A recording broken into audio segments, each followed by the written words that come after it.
하나님은 살아계십니다. 살아계신 주님께서 이 5월의 푸르른 날 우리에게 새 생명, 또 새 은혜, 또 놀라운 하나님 안에서 공동체의 은혜 주실 줄 믿습니다. 제가 어젠가 이 기사를 하나 보는데요. 조금 표현이 조심스럽지만 여러분, 소시오패스라는 말 들어보셨어요? 소시오패스?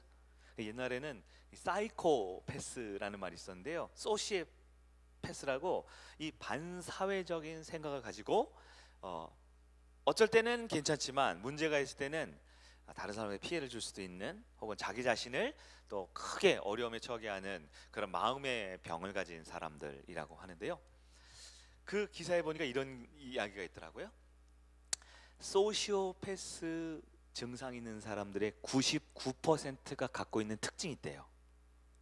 소시오패스 환자들이 갖고 있는 99%의 특징. 그러니까 이 특징을 가지면 소시오패스라는 건 아닌데요. 소시오패스들은 보통 이렇다는 거예요. 그래서 제가 흥미있게 한번 기사를 봤더니 뭐냐, 소시오패스인 사람들이 갖고 있는 특징 중에 하나가 뭐냐니까, 주변에 사람들이 이렇게 모여 있잖아요. 그리고 어떤 특별한 주제가 던졌을 때 사람들이 재미있으면 어떻게 해요? 다 웃잖아요. 밝은 표정 웃잖아요. 근데 모든 사람들이 웃고 있을 때 한 명이 안 웃고 있는다. 한 명이 안 웃고 있는다. 예. 뭐 제가 누구 보고 하는 얘기는 아니고요. 여러분 주변에 있죠? 그런 경우 있죠? 예. 소시오패스들은요, 그런 성향이 있대요. 모두가 다 웃고 있는데 그 상황과 감정에 동화되지 않기 때문에, 다른 사람과의 관계나 이 마음에 동조하지 않기 때문에 모두가 웃는데 혼자 정색하고 있대요. 정색하고 있대요. 근데 보니까 제가 가끔 그러거든요. 주로 노회 같은 데 갈 때 목사님들이 막 이렇게 양복 입고 까만 양복 입고 한 100명씩 이렇게 앉아서 막 험악한 얘기 할 때가 있어요. 그러면 막 그러다 갑자기 막 자기들끼리 막 웃거든요. 근데 저는 저희 노회에서 제일 젊은 분이 저보다 15살이 많거든요. 저희 노회는 40대가 없어요. 30대는 말도 안 되고 50대도 명함을 못 내밀거든요. 그래서 다 웃는데 이게 뭐가 웃기지? 하면서 저 혼자 정색할 때가 있어요. 그래서 저도 조금 조심해야겠다 싶은데, 근데 그렇게 다 웃을 때 안 웃는다고 소시오패스라는 말은 아닙니다. 오해하지 마세요. 근데 소시오패스들은 99%가 그런 모습이 있다라는 거예요. 그리고 반대로 오히려 다른 사람들과 아무도 공감하지 않는데 갑자기 눈물을 흘린대요. 갑자기 눈물을 흘린대요. 그리고 아무도 재미있거나 웃기지 않는데 혼자 피식 웃고, 특히 다른 사람들이 고통당할 때, 고난당할 때, 어려움당할 때, 뭔가 이렇게 창피스럽거나 좀 비참한 상황일 때 혼자 피식 웃는 경우들이 있다 그러더라고요. 누구 생각하시면 안 됩니다. 지금 누구 생각하시면 안 되고요. 제가 이 얘기를 왜 했냐면, 우리 성의교회는 하나님 안에서 한 가족이고 공동체잖아요. 그러니까 좋은 말 할 때, 웃을 때는 다 같이 웃고 같이 눈물이 필요할 때는 서로를 위해서 울어주는 공동체가 되면 참 좋겠다, 이런 생각이 들었습니다. 우리 옆 사람과 함께 인사할까요? 같이 웃고 같이 웁시다 하고 인사 한번 하겠습니다. 아멘, 아멘. 네. 다 웃는데 지금 혹시 인상이 좀, 그건 기분이 좀 안 좋을 수 있어요. 기분이 안 좋을 수도 있는데 그런 분들을 위해서 우리는 어떻게 돼요? 더 많이 웃겨줘야겠죠? 재미있게 해주면 좋겠다 싶어요. 네. 오늘은 태초에 관계가 있었습니다 라는 제목으로 말씀 볼 텐데요. 우리가 다시 시작이라는 주제로 좀 말씀을 이렇게 연거푸 보고 있는데요. 오늘은 다시 시작 네 번째 말씀입니다. 태초에 관계가 있었습니다. 어느 추운 겨울날 밤, 깊고 어두운 숲속에 이 고슴도치들이 이렇게 오밀조밀 모여 있었대요. 한겨울에 그 맹추위에 벌벌 떨면서 고슴도치들이 조금이나마 서로의 온기를 느끼면서 이 추위를 버텨내고 싶어서 고슴도치들이 서로 이렇게 막 모여드는 거예요. 그래서 몸을 가까이에서 좀 따뜻하게 지내고 싶다 하는데, 고슴도치에게는 뭐가 있죠? 가시가 있잖아요. 가시도 있고 가시도 있고 좋습니다. 서로의 가시에 찔리니까 아프잖아요. 그래서 물러났대요. 그런데 한겨울에 혹한의 추위가 있으니까요, 서로 떨어져 있으니까 너무 외롭고 춥고 혼자 버려진 것 같고 쓸쓸하니까 다시 이렇게 모입니다. 그럼 모이면 어떻게 돼요? 서로 찔리고, 아프니까 흩어지고, 흩어지면 또 춥고 외롭고 힘들고, 그래서 모였다 흩어졌다를 반복하다가 가장 적절한 거리, 서로의 온기를 느낄 수는 있지만 가시에는 찔리지 않을 거리를 유지하면서 모이게 됐다. 그래서 적당한 거리를 찾았다라는 이야기가 있어요. 이건 이제 독일의 철학자 쇼펜하워라는 사람이 여록과 보유라는 이야기에 수록된 우화인데요. 이것이 오늘날 현대 심리학 중에 고슴도치 딜레마라는 표현으로 사람들에게 흔히 사용되곤 합니다. 이게 뭐냐? 바로 인간은 서로의 온기로부터 유익을 얻지만, 관계를 맺고 같이 지내면서 유익을 얻지만 또한 서로 상처를 줄 수밖에 없는 가시와 같은 존재이다라는 것이 우리 인간의 모습이다라는 거예요. 그래서 인생을 살아가는데 지혜로운 사람들은 무엇을 잘하냐? 혼자 살 수 없으니까 서로 가까이 지내면서 또한 상처받지 않을 적당한 거리를 잘 유지해낼 수 있는 사람이 현명한 인간관계, 좋은 사람의 심리적 거리다, 이런 표현이 있더라고요. 아마 이 이야기는, 고스모치 딜레마는 아마 사람의 물리적 거리만을 말하는 건 아닐 것 같아요. 심리적이고 혹은 뭐 정서적으로 그 거리가 있죠. 너무 멀면 외롭고 쓸쓸하고, 너무 가까우면 또 서로에게 흠집을 낼 수 있기 때문이죠. 인간은 혼자 살 수 없습니다. 외로움이라는 것은, 고독이라는 것은 인간에게 아주 치명적인 병을 가져올 수 있죠. 그러나 동시에 반대로 생각해 보면, 그렇기 때문에 같이 모여 살지만 더불어 사는 것, 이것도 쉬운 일이 아닌 것 같아요. 비단 저의 문제만은 아니겠죠? 우리 각자가 다 갖고 있는 인생의 딜레마, 이러지도 못하고 저러지도 못하는, 가까운 사이일수록 사실 상처를 더 주고받게 돼 있거든요. 오늘 우리 새로운 청년이 두 분 오셨죠? 우리 서상훈 형제님하고 임승현 형제님, 이름을 다 외우셔야 돼요. 저기 둘 다 파란색 옷을 입으셔서 까만색 마스크 쓰신 분이 임승현 성도님이고, 우리 하얀색 마스크 쓰신 분이 서상훈 형제님인데, 여러분 우리 임승현 성도님하고 서상훈 형제에게 상처받으신 분 있으세요? 5번이나 교회 왔으니까 상처받은 분 있어요? 없죠. 왜요? 아직 거리가 좀 있잖아요. 거리가 있기 때문에 상처를 주고받지 않아요. 근데 어쩌면 늘 같이 지내고 오늘 아침에 같이 아침 식사를 하고 함께 차를 타고 교회 온 우리 가족들한테는 여러분 상처가 있을 수 있겠죠. 오늘도 있을 수 있겠고, 아니면 살아오면서 여러 상처가 있을 수 있겠. 너무 전곡을 찔렀나요? 사람에게 가장 아픈 기억, 가장 수치스러운 기억, 가장 고통스러운 건 오히려 조금 거리가 있는 사람보다는 가장 가까운 사람들에게 있는 게 아닐까 생각이 듭니다.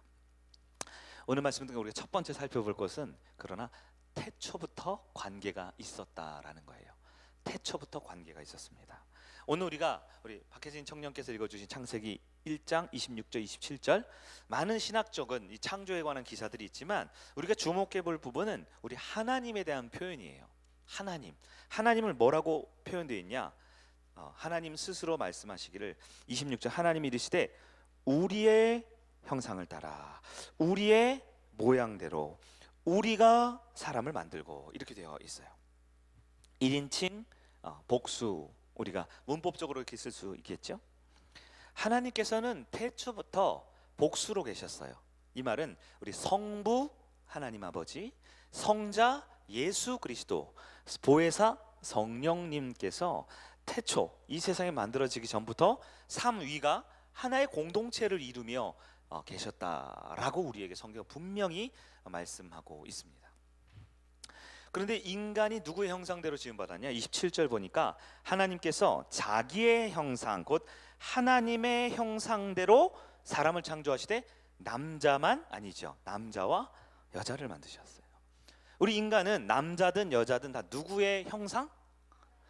이 형상은 단지 우리 한자 혹은 한글에 있는 이 겉모습을 말하는 게 아니고요, 그분의 성품과 그분의 본성과 그분의 마음에 가득한 마음을 뜻하고 있는 단어입니다. 인간은 누구를 닮았다고요? 하나님. 그런데 그 하나님이 어떤 형체였냐? 공동체의 본성을 가지고 있다라는 거예요.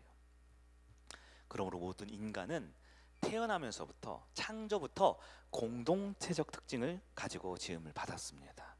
그래서 사람은 어떤 존재냐? 관계적 존재다라고 할 수 있어요. 관계는, 사람과의 관계는 언제부터 있었어요? 태초부터 있었습니다. 그렇기 때문에 인간은 다른 물질적 조건이 있죠. 물질적 조건을 다 갖추고 있어도 관계가 불행하면 결코 행복할 수가 없는 것입니다. 비단 무슨 뉴스나 인터넷에 나와 있는 무슨 그 사회 문제, 심각한 문제가 아니더라도 우리의 어린 시절이나 우리의 어쩌면 현재 모습 혹은 우리의 주변의 모습만 보아도요, 관계가 단절됐기 때문에 어려움을 겪는 부분들이 너무 쉽게 찾아볼 수 있어요. 혹은 관계가 단절은 아니지만, 관계가 있지만, 공동체가 있지만 그 가운데 건강하지 못한 모습 때문에 서로 상처를 주고 상처를 받고, 심지어는 가장 사랑하는 사람들끼리 서로 가장 위험한 동행을 하고 있는 것들 우리는 보곤 합니다. 그래서 인간은요, 행복하려면 반드시 좋은 관계를 맺어야 돼요. 어떤 분이 이렇게 말해요. 인간은 행복하려면 관계를 맺어야 한다. 맞는 말이지만 반은 맞고 반은 틀려요. 왜냐하면 관계를 맺는 건 인간이 가진 본성이고, 그 관계가 어떤 관계? 좋은 관계여야 된다는 거예요. 우리 지난주 말씀을 들어보시면, 지난주 설교 때 우리 했죠. 첫 번째 말씀 주제가 뭐냐? 사이가 좋아야 행복하다 그랬어요. 관계가 좋으니까 로세토 효과 기억나세요? 기억 안 나셔도 됩니다. 오늘 말씀이 중요하니까. 로세토라는 마을에 미국의 이탈리아 이민자들이 모였는데 다른 이유 하나도 없대요. 서로 친하니까 심장병 발병률이 다른 지역의 평균 25% 이하로 떨어졌다라는 거예요. 즉, 관계가 좋으면 몸도 건강하고 마음도 건강해질 수 있다라는 것이죠. 창세기 2장 18절입니다. 우리 성경을 한번 볼까요? 화면을 보면서 같이 시작.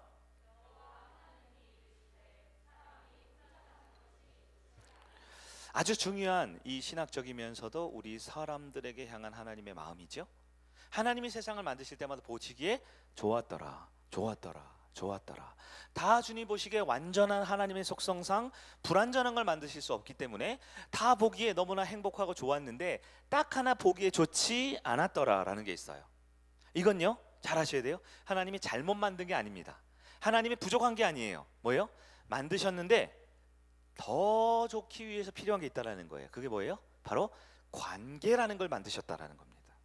사람을 하나 만들었는데 사람 하나 더 만들었다는 뜻이 아니고요, 관계 맺을 수 있도록 남성과 여성을 창조하셔서 관계 가운데 들어가게 하셨다라는 거예요. 여러분, 관계가 참 중요하죠.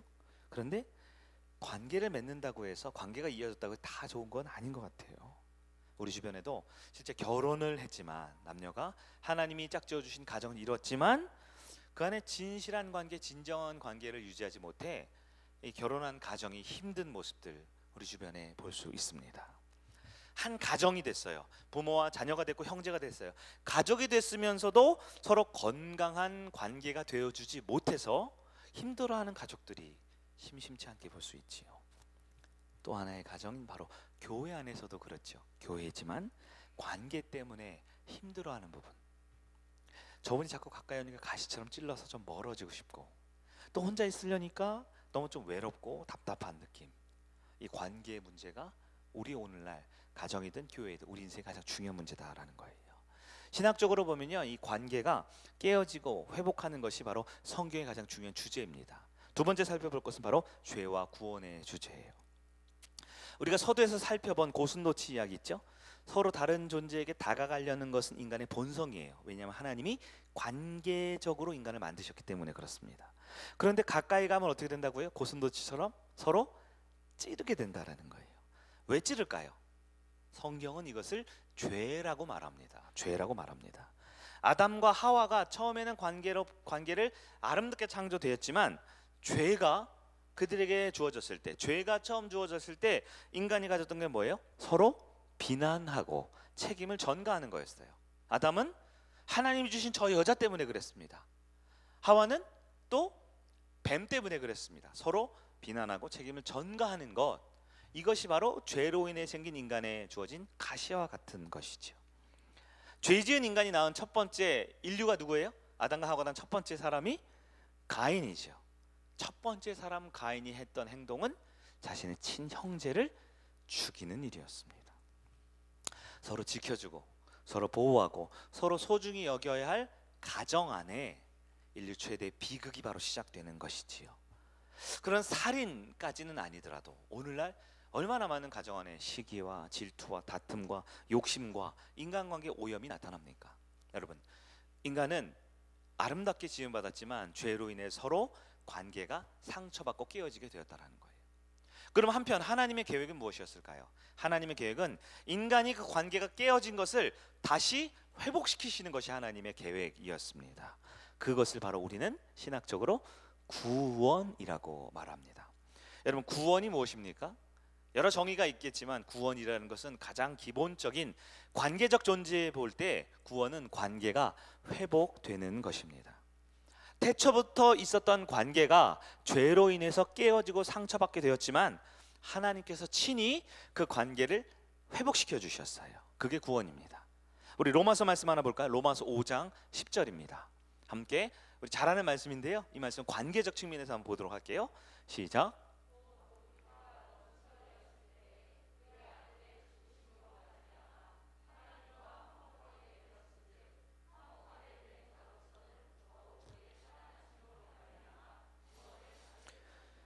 아멘. 우리가 하나님과 원수가 되었다 그랬죠. 저기 보시면 원수, 우리가 원수 되었다. 이게 뭐예요?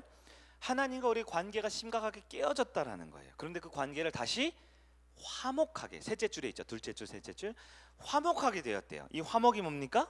그것이 마지막 대줄에 돼 있죠. 말미암아 구원을 받은 것이다. 인간은 하나님과 화목하고 하나님의 형상대로 지음받은 인간끼리 화목한 관계를 맺도록 지음받았어요. 그게 창조입니다. 그러나 죄로 인해서 하나님과의 관계가 깨어지고 인간과의 관계가 깨어졌어요. 그게 타락이지요. 그러나 구원이 뭡니까?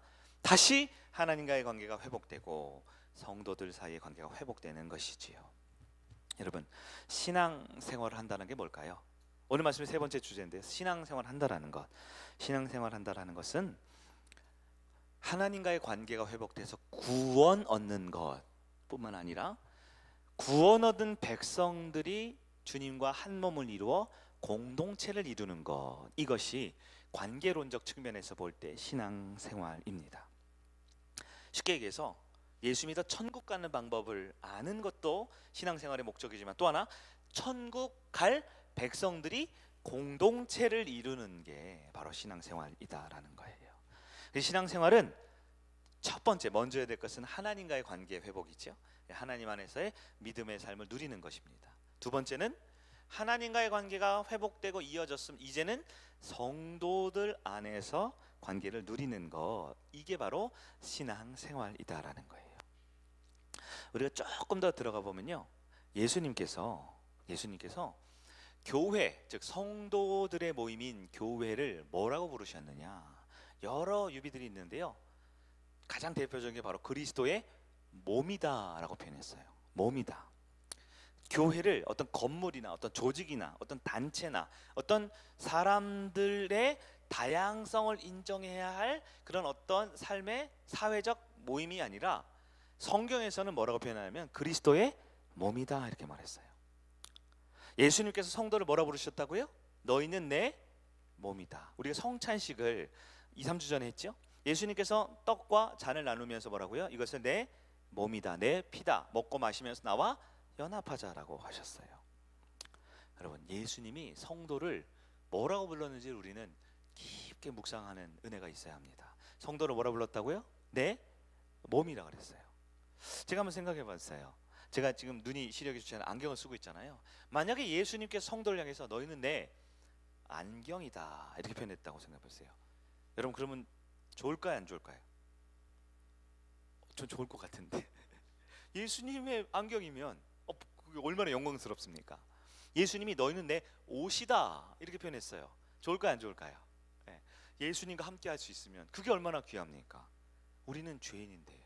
근데 예수님이요, 너희는 내 형제다, 내 친구다, 내 가족이다 이렇게 표현하면 어때요? 좋을까요, 안 좋을까요? 안경보다는 더 좋겠죠. 친구고 가족이니까.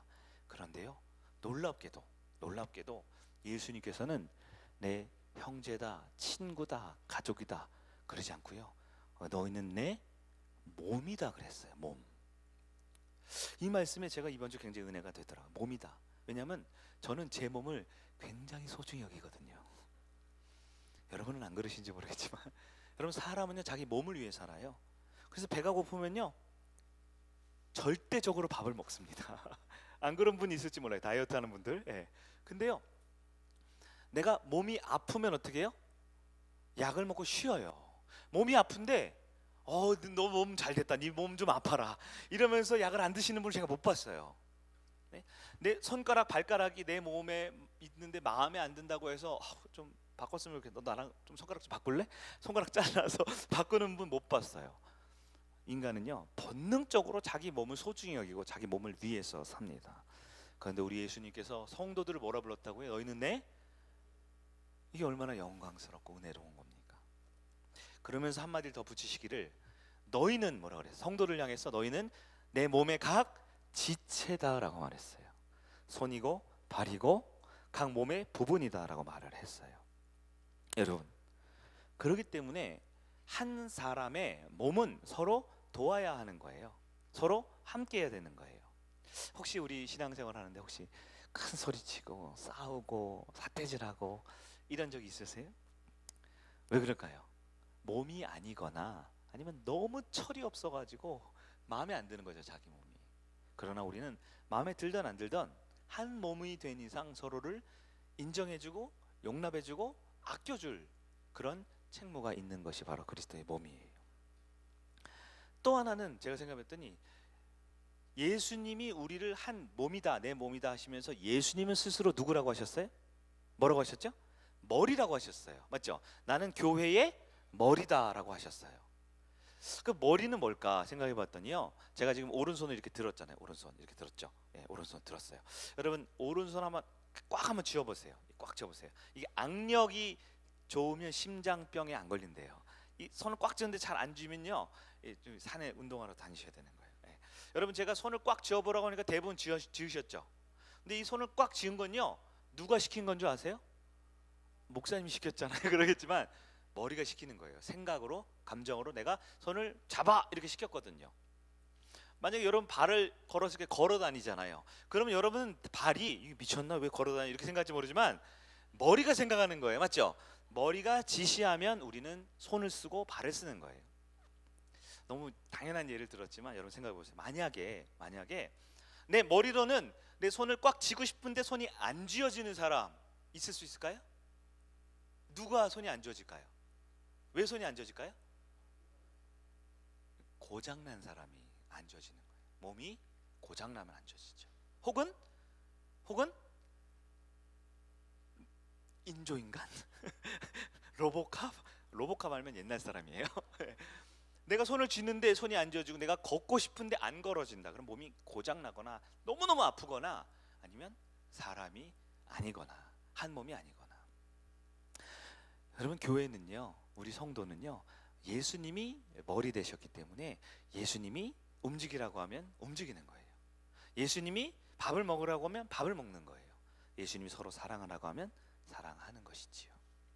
교회에 두 가지 본질이 있습니다. 이런 의미에서 교회는 복음과 공동체라는 본질을 꼭 가지고 있다는 걸 기억하셔야 돼요. 복음이 뭡니까? 복음은 구원받기 위해 진리가 선포되는 게 복음입니다. 구원받기 위해 진리가 선포되어야 하는 겁니다. 또한 공동체라는 것도 있다고 그랬어요. 바로 그 복음이, 그 진리가 담겨질 그릇이 바로 공동체입니다. 그래서 저는 이 밥과 밥그릇 얘기 종종 하죠. 밥과 밥그릇. 교회는 밥이 있어야 돼요. 우리가 밥을 먹어야지만 건강하고 살아가듯 교회는 하나님 말씀 진리가 있어야 합니다. 근데 그 진리가 어디에 담겨요? 그냥 담기는 게 아니에요. 예배당에 담기는 게 아니라 밥그릇에 담기죠. 밥그릇이 바로 공동체 성도들의 모임입니다. 여러분, 교회는 이 두 가지를 그래 놓쳐서는 안 돼요. 우리 교회에 주일날 예배 시간에 말씀이 전해지고 목장 모임 시간에 서로 대화를 하고 식사에 교제가 있고 할 때, 이 세상과 우리와의 다른 것은 우리 가운데는 하나님의 말씀이라는 그 진리가 있어야 하는 거예요. 우리도 똑같이 밥 먹어야 됩니다. 우리도 똑같이 운동해야 되고요. 우리 똑같이 커피 마셔야 돼요. 까만 거를 드시든 아니면 믹스를 드시든 우리 권사님들 간장 커피라고 그러시더라고요. 뭐든지 좋아요. 우리도 똑같죠. 그러나 똑같은 커피를 마실 때 우리 가운데 꼭 있어야 될 게 뭐예요? 바로 하나님의 말씀 진리가 있어야 되는 거예요. 그리고 그 진리가 담겨야 되는 건 뭐예요? 바로 공동체라는 거죠. 작게는 목장이고요, 크게는 우리 성일교회 전체이고요. 또 어쩌면 우리 찬양단이나 우리 안내팀 같은 다른 사역의 공동체도 있을 수 있겠지요. 우리 교회 진리의 복음이 있습니까? 여러분, 우리가 전해지는 말씀과 우리가 나누는 이 공동체 활동 가운데 하나님의 말씀을 꼭 붙드는 여러분 되길 바랍니다. 우리 가운데 한몸된 공동체가 있습니까? 부족하지요. 연약한 부분이 있죠. 그러나 머리 대신 예수님의 뜻 따라 우리는 말씀대로 공동체에 서로 하나 될 것이 필요합니다. 성일교회 목장의 비전이라는 주제로 말씀 정리해보고 싶어요. 성일교회 그리고 우리 각 목장은요, 복음과 공동체가 반드시 있어야 예수님과 한몸된 가족이 될 수 있습니다. 우리 목장에 하나님의 말씀이 꼭 자리를 잡기를 원합니다. 목장 가운데 슬픈 일 당한 자도 있고요, 몸이 너무 아파서 힘겨워하는 사람도 있고, 때로는 이번 주 예배를 못 드리는 경우도 있을 수 있겠죠. 또 너무 기쁜 일이 있어서 꼭 이 얘기를 하고 싶을 수도 있어요. 그러나 그 가운데 반드시 하나님의 말씀의 진리가 있는 여러분 되기를, 목장 되기를 바랍니다. 또한 그 목장이 나눌 때 공동체를 이룰 수 있어야 돼요. 너와 나는 다르지만 우리는 머리 대신 예수님 안에서 한 몸이 됐습니다. 마음에 들지 않고 서로 다른 것은 당연한 거예요. 그러나 우리는 주님 안에 가족이 되었다라는 것을 놓치지 않는 여러분 되기를 바랍니다. 교회라는 단어를 사전에서 보면요, 교회 보면요, 금요일 때 우리가 설교 나눴죠. 가르칠 교자를 쓰더라고요. 왜냐하면 한국 교회 초창기에 이 배움이 참 중요했잖아요. 가르치고 깨닫는 게 중요했기 때문에 교회 보면 배우는 곳, 가르치는 곳이 강했어요. 그런 한자 중에는 여러분 사길교라는 단어도 있죠. 네. 교회는 말씀이 가르쳐지는 곳이자 동시에 서로 하나님과 성도 간의 교제와 사귐이 있어야 하는 곳입니다. 우리 교회가, 우리 목장이 그런 교회의 본질인 복음과 공동체가 나타나기를 간절히 바랍니다. 제가 이번 한 주 평택 대광교회라는 곳에 세미나를 다녀왔는데요, 제가 2006년도에 그 교회를 다녀왔어요. 15년 가까이 전에. 그리고 지금 15년이 지났는데 제목은 제자훈련 지도자 세미나였거든요. 근데 사실 제자훈련 얘기는 별로 안 하더라고요. 저도 사실 제자훈련이 궁금한 건 아니었어요. 가면서 그 목사님이랑도 제가 친분이 있고 그 세미나를 들으면서 그 교회를 보면서 한 가지 도전받았던 것은 교회가 두 가지를 꼭 붙더라고요. 하나는 전도고 하나는 목장이더라고요. 전도와 목장. 그 교회가 제가 15년 전에 갔을 때 한 1,500명 정도 모였는데 지금은 한 3,4천 명 모인다 그러더라고요. 놀라운 사실은 그 교회도 목사님이 한 명밖에 없어요. 전도사님도 없고 목사님 한 명밖에 없어요. 그 교회가 돌아가는 원동력은 모든 성도가 전도를 하고요, 모든 성도가 가족 공동체 목장을 이루더라고요. 그리고 이 전도하고 목장을 이루기 위해서 필요한 게 뭐냐? 그게 바로 제자 훈련이더라고요. 제자 사역을 통해서 전도하고 제자 사역을 통해서 목장을 이루어 가시더라고요. 제가 도전받았던 것은 교회는 부흥해야 하는구나라는 걸 다시 한번 깨달았어요. 이것은 교회는 전도해야 한다라는 말과 달라요. 하나님께서 이 복음을 가서 제자 삼고 땅끝까지 이르러 증인이 되라 하셨기 때문에 교회는 복음을 전해야 할 선교적 사명이 있는 곳이었습니다. 또한 교회는 이 자리에 모여있는 우리들만의 모임이 되어서는 안 된다는 것도 다시 한번 생각을 정리하게 됐어요.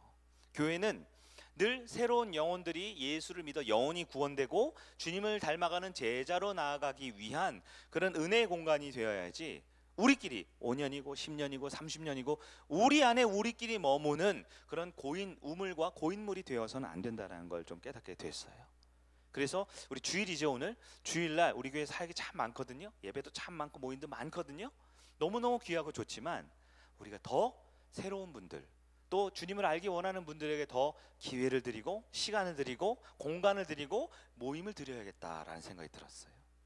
이 자리에 계셔서 조금 본인에게 조금 죄송한 얘기일 수 있지만 우리 세 가족이 벌써 계속 오고 계시거든요. 5주째 오시고 등반을 하려고. 그런데요, 저부터도 담임 목사님 저부터도 주일날 너무 바쁘니까 세 가족분들이랑 인사 한마디 나눌 여유가 없더라고요.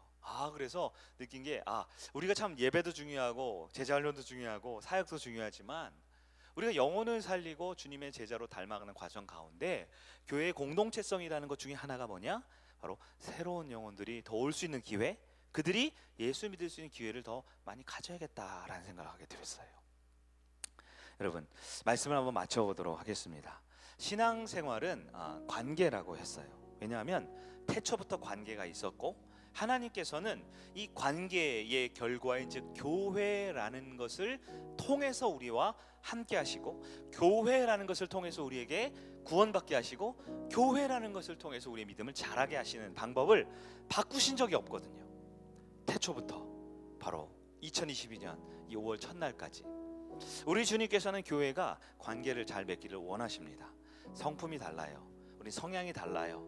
그리고 내가 원하는 것이, 목표하는 것이 다 다릅니다. 그러나 분명한 것은 오른손이 왼손이 마음에 들지 않는다고 해서 우리는 남이 될 수가 없어요.